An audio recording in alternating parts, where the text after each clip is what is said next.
Quero, em primeiro lugar, saudar Dom João Carlos. Uma alegria estar aqui em sua diocese.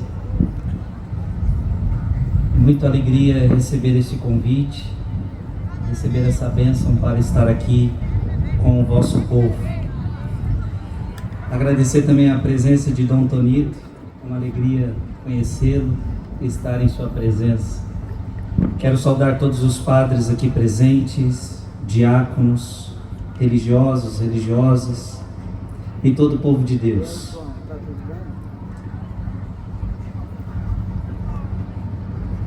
Era o sonho do Frei um dia vir à África.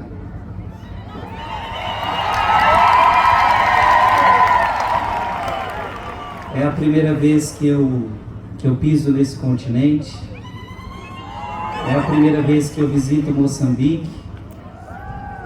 É a primeira vez que eu visito Maputo.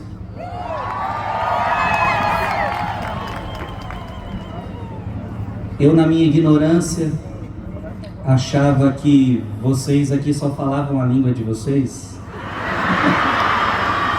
os dialetos de vocês, e eu jamais imaginava que eu era tão visto no Brasil por vocês aqui desse continente africano. E vendo alguns dados do YouTube, a gente começou a ver que muita gente da África nos acompanhava. Como o arcebispo acabou de dizer, aqui tem gente que acorda na madrugada para orar. E foi então que eu fui descobrindo, fui saindo da ignorância e vendo que vocês têm como língua o português e, portanto, entendem, nós nos entendemos. É uma alegria para mim imensa estar aqui, pertinho de vocês. Hoje nós estamos perto um do outro. E hoje somos um só povo em Jesus Cristo. Eu quero pregar a palavra de Deus hoje, porque estamos no domingo da ressurreição, estamos no domingo onde o Papa João Paulo II instituiu o domingo da misericórdia. Estamos em união com a nossa igreja que viveu esses dias o falecimento do nosso querido Papa Francisco. Um Papa que nos trouxe tantos ensinamentos e que conduziu a igreja até aqui com muita graça e com tudo que Deus permitiu a ele neste período. Então é em união com a nossa igreja que nós estamos aqui. Disse o Evangelho de hoje: ao anoitecer daquele dia. Ao anoitecer daquele dia. O primeiro dia da semana. Estando fechadas por medo dos judeus as portas do lugar onde os discípulos se encontravam, Jesus entrou e, pondo-se no meio deles, disse: a paz esteja convosco. Ao anoitecer daquele dia. São Pedro Crisólogo, ele diz que era noite, não só no que diz respeito ao dia e à noite, mas era noite porque havia muita tristeza no coração deles. Então o evangelista faz questão de colocar que era noite, para revelar que o coração deles estava triste, o coração deles estava sem luz. Porque, meus amados irmãos e irmãs, quando nós não temos Cristo, nós não temos luz. Amém? Quando nós não temos Cristo, nós estamos nas trevas. Sem Cristo, a sua vida está em trevas. Diz a palavra de Deus em 1 João, Deus é luz, e nele não há trevas. Olha que bonito. Disse Jesus, eu sou a luz do mundo, aquele que me segue não andará nas trevas. Portanto, quando eu conheço Jesus, eu conheço a luz. Quando eu conheço Jesus, eu já não tenho mais tristeza. Quando eu conheço Jesus, eu já não tenho mais medo. E no coração deles ainda habitava o medo, ainda habitava a tristeza, ainda habitava a insegurança. Então eu queria que você colocasse no seu coração essa verdade: quem tem Jesus está na luz. Quem tem Jesus não tem tristeza. Quem tem Jesus não tem mais medo. Amém? Repete comigo: quem tem Jesus, está na luz.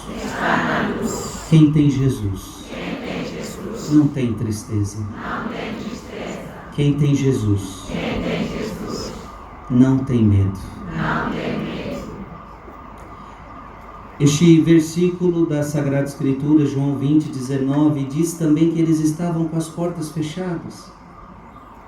E São Pedro Crisólogo diz que, na verdade, fechado estava a casa dos seus corações. Fechado estava a casa daqueles discípulos nos seus corações, impedindo o acesso àquela luz maravilhosa que era Jesus, porque estavam oprimidos pela tristeza, oprimidos pelo medo.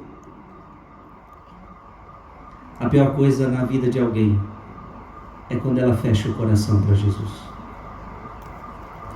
Quando ela fecha o coração para a verdade. Que a casa do teu coração nunca esteja fechada para a luz. Que a casa do teu coração nunca esteja fechado para Jesus. Lembre-se sempre: você quer que Jesus entre no seu coração, sim ou não? Sim. Lembre-se, Jesus só pode entrar no seu coração se você fizer duas coisas. Primeiro, eis que estou à porta e bato. A porta do teu coração. Apocalipse 3:20. Se alguém ouvir a minha voz. Então o primeiro passo para Jesus entrar no teu coração é você ouvir a voz dele. Jesus não pode entrar numa pessoa que não escuta, que não ouve, que não escuta as suas palavras. Primeiro passo então para Jesus entrar no meu coração é ouvir. Mas não basta escutar. Se alguém ouvir a minha palavra, se alguém ouvir, eis que estou à porta e bato, se alguém ouvir a minha voz e abrir a porta, eu entrarei e cearei contigo. Portanto, o primeiro passo é você ouvir a Deus.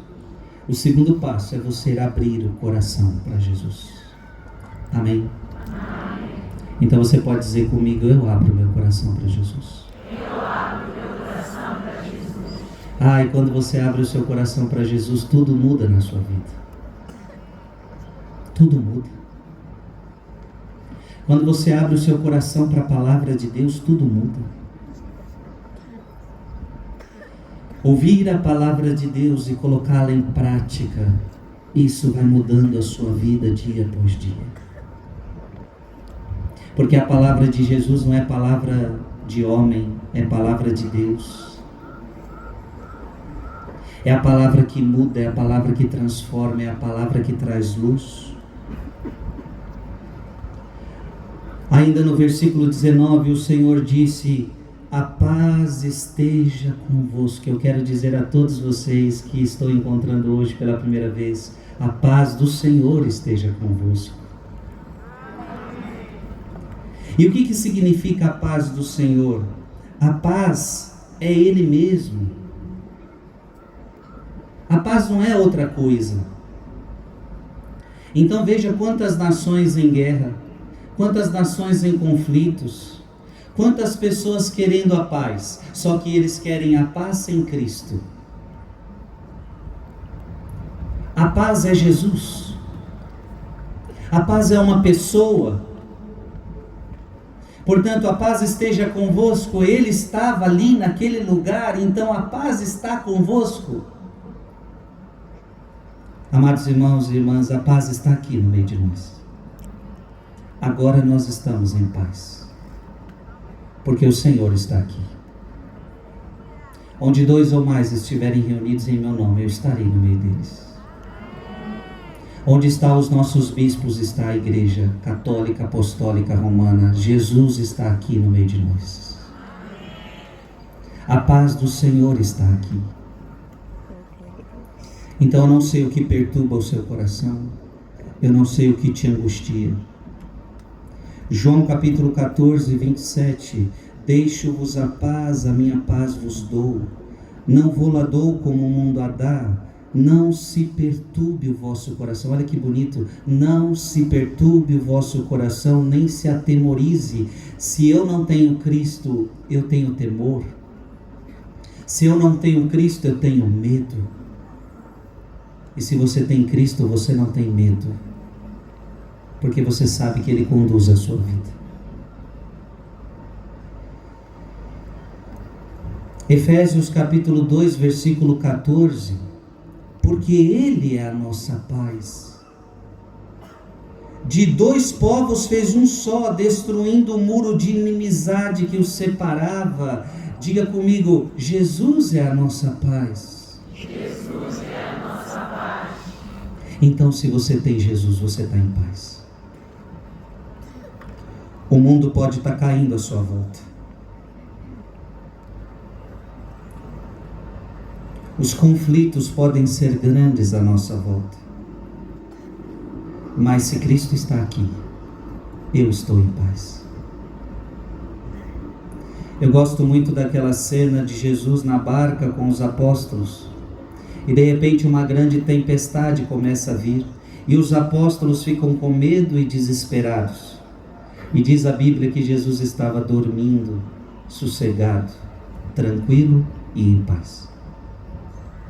E por que Jesus está em paz? Porque onde Ele está, é assim que deve estar o nosso coração, em paz.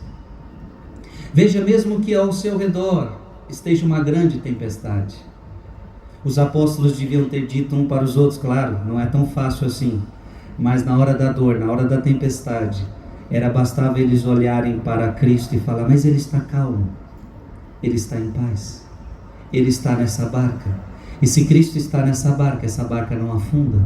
Não importa a tempestade que venha, não importa o que aconteça, a barca não afunda, porque Cristo está aqui.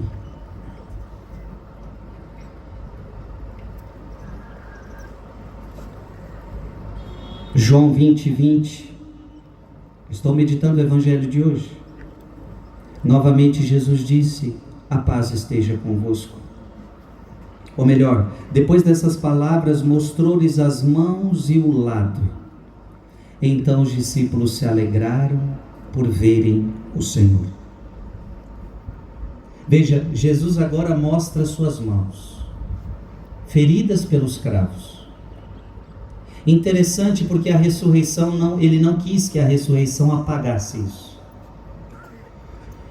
Ele não quis que poderia, mas não quis. Ele não quis que a ressurreição apagasse os sinais dos pregos, o sinal da lança. E São Leão Magno diz que Jesus permite os sinais dos pregos e da lança para curar as feridas dos corações incrédulos. Para curar as feridas das nossas incredulidades, o Senhor ainda tem as marcas dos pregos. Aqueles homens precisariam ver as marcas da paixão para entender o amor de Deus por nós. Como tinha dito Isaías 53, versículo 3, mas Ele foi ferido por causa das nossas iniquidades, esmagado por causa dos nossos crimes. A punição que nos salva pesou sobre Ele. Fomos curados graças às suas chagas. Diga comigo, fomos curados. Fomos curados. Graças às suas chagas.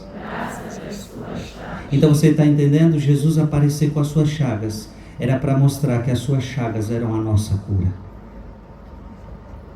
As suas chagas foram o nosso remédio.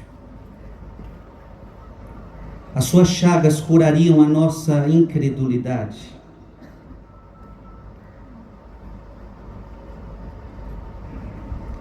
No versículo 21, novamente Jesus disse: a paz esteja convosco. Como o Pai me enviou, também eu vos envio. E olha que bonito, agora Jesus está enviando os seus discípulos. Agora Jesus está enviando a sua igreja. O Senhor estava escolhendo os seus apóstolos, escolhidos para o mundo, levá-los ao mundo. Veja, não para as alegrias do mundo, não para curtir o mundo, mas para evangelizar o mundo. Em João 17:18, assim como tu me enviastes ao mundo, também eu vos enviei ao mundo. E nós, como igreja, deveríamos fazer tudo o que ele fez e sofrer tudo o que ele sofreu. Veja que a segunda leitura que ouvimos hoje, as leituras que ouvimos hoje é de sofrimento dos apóstolos. Os apóstolos agora vão passar por perseguições. Mas a igreja foi enviada por Cristo. Então não temos que ter medo. Nós estamos neste mundo testemunhando Cristo. Que alegria para mim atravessar o oceano, entrar em outro continente e ver que aqui o Evangelho chegou, e ver que aqui o Evangelho está tão vivo, e ver que aqui vocês estão obedecendo o mandato do Senhor, ide por todo mundo e pregar o Evangelho a toda criatura. Que bonito ver vocês tão vivos numa celebração eucarística, com o corpo e a alma dentro da Santa Missa. No versículo 22, e depois de ter dito isso, soprou sobre eles e disse: recebei o Espírito Santo. A quem perdoardes os pecados, eles lhes serão perdoados. A quem não perdoardes, eles lhes serão retidos. Gente, olha a autoridade que Jesus está dando para esses homens. O dom de receber o Espírito Santo está fazendo com que eles sejam capazes de fazer coisas que só pertencem a Deus. Só Deus tem o poder de julgar. Só Deus tem o poder de perdoar pecados. E esse poder de perdoar pecados, Deus está dando à sua igreja. Deus está dando aos bispos. Deus está dando este poder aos padres. Agora você pode chegar em um sacerdote e pedir perdão a Deus. E Deus te perdoa dos nossos pecados, das nossas falhas, das nossas misérias. Deus nos perdoa. Veja que a palavra de Deus está dizendo: soprou sobre eles, soprou sobre eles. Esse sopro nos lembra o sopro de vida que recebemos no Jardim do Éden. São João Damasceno diz: assim como o sopro original conferiu a Adão a vida natural, o sopro de Cristo no terceiro dia conferiu aos apóstolos a vida sobrenatural do Espírito Santo. E assim como no Jardim do Éden soprou o sopro de vida, aqui Jesus está soprando o sopro de vida espiritual, de vida eterna para nós. Uma vida sobrenatural. A partir de agora vocês vão viver uma vida nova em Cristo. Porque aquele que está em Cristo é uma nova criatura. Em 2 Coríntios 3,6 diz que o Espírito vivifica, o Espírito da vida.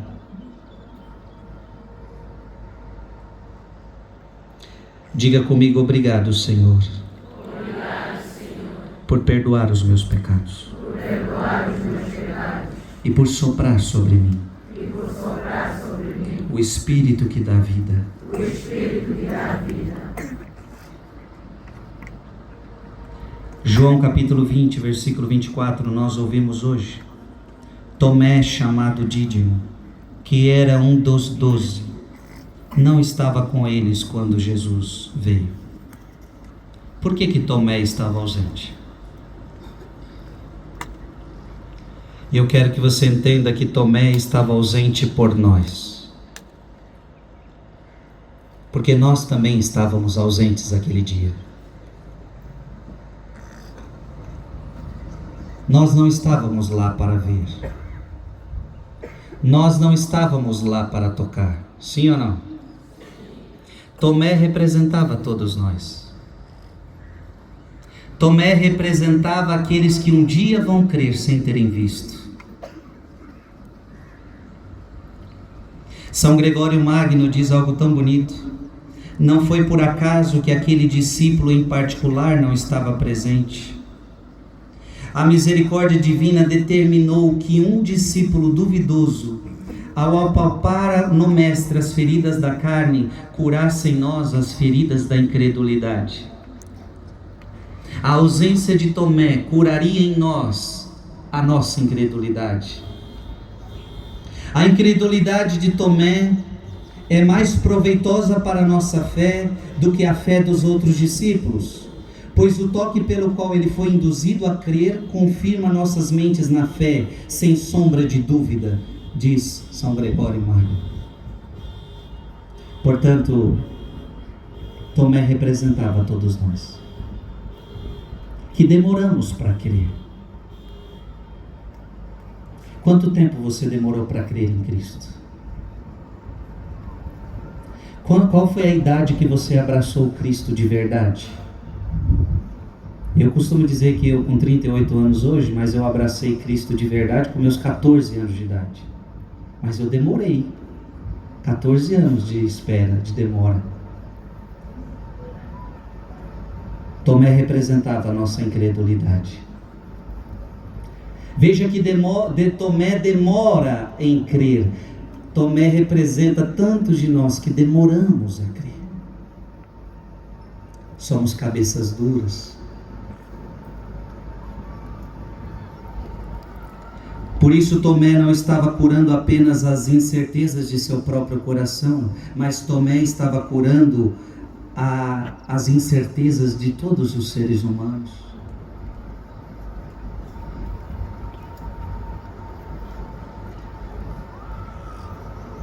Interessante porque Tomé, ele acredita quando dizem a ele, porque disseram a Tomé, prenderam Jesus e Tomé acredita, crucificaram Jesus e Tomé acredita, mesmo sem estar lá para ver.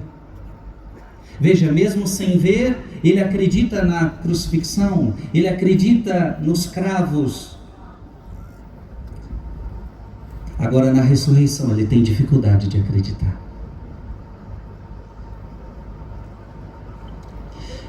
Nós precisamos acreditar em Deus sem demora. E veja que a palavra de Deus hoje nos disse que 8 dias depois.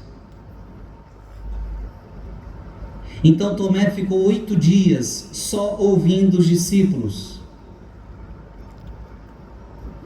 E Jesus permitiu que Tomé ficasse esses 8 dias,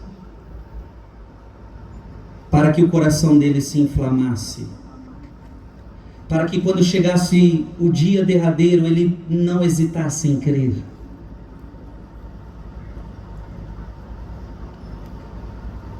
Deus não demora. Deus não demora. Somos nós que demoramos. Talvez tem coisas na sua vida que você gostaria que acontecesse agora. Mas eu queria que você entendesse, Deus não demora. Deus tem o seu tempo, Deus tem sua hora. E quando você acha que Deus demora, Deus não demora. Somos nós que demoramos. Somos nós que somos lentos.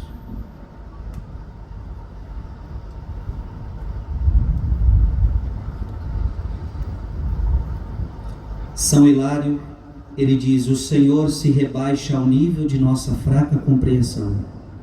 Ele realiza um milagre de seu poder invisível para satisfazer as dúvidas das mentes incrédulas.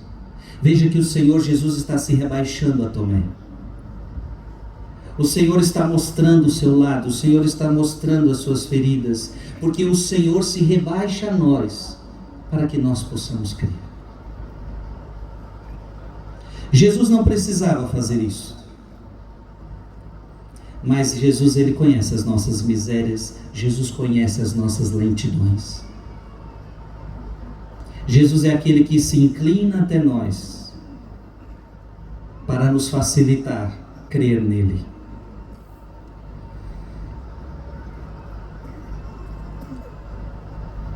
Tomé respondeu: meu Senhor e meu Deus. Vamos dizer todos juntos? Meu Senhor e meu Deus. Mais uma vez? Meu Senhor e meu Deus. A última vez? Meu Senhor e meu Deus.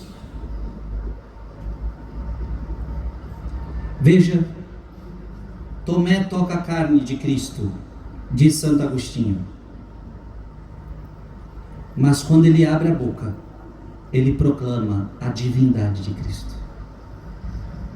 Então quando ele toca a Cristo, quando ele toca a carne de Cristo, veja, é o que ele está tocando, ele toca a carne de Cristo, mas quando ele confessa, tu és Deus. Tu és Deus. E isso só é possível fazer por causa da fé. O coração de Tomé se abriu à fé. Amém? Eu e você hoje vamos fazer essa mesma experiência. Porque daqui a pouco nós vamos receber uma hóstia consagrada. Sim ou não? Sim. E essa hóstia consagrada, quando você tocar nela, você vai tocar e vai sentir que é pão. Você vai olhar e vai ver que é pão. E se você cheirar, você vai sentir cheiro de pão. E quando você colocar na sua boca, você vai sentir gosto de pão. Só que quando Tomé toca a carne de Cristo, ele toca a carne, mas professa a divindade. Tu és Deus, meu Senhor e meu Deus. A mesma coisa vai acontecer conosco hoje. Quando você tocar Jesus na hóstia consagrada, todos os seus sentidos parecem que te enganam, mas quando você tocar naquela hóstia, você vai saber que você não está comendo pão, você está comendo Cristo, a carne e o corpo de Cristo. O que te diz isso? A sua fé. Você crê que na hóstia consagrada é Cristo? Sim ou não? É a sua fé que diz isso? Portanto, Tomé, ele vê uma coisa, mas ele crê em outra. Ele viu um ser humano, mas o confessou como Deus. E aí a palavra de Deus nos diz: felizes os que não viram e creram. Felizes aqueles que vão crer em mim sem nunca terem visto. Nós nunca vimos o Senhor. Não sei se você já viu, eu nunca vi. Mas mesmo sem ver, eu creio. Como diz a carta de São Pedro, sem vê-lo, você acredita nele. Sem vê-lo, você o ama. Então, sem ver Jesus, a gente ama Jesus. Sem ver Jesus, a gente crê em Jesus. Isso só é possível pela fé.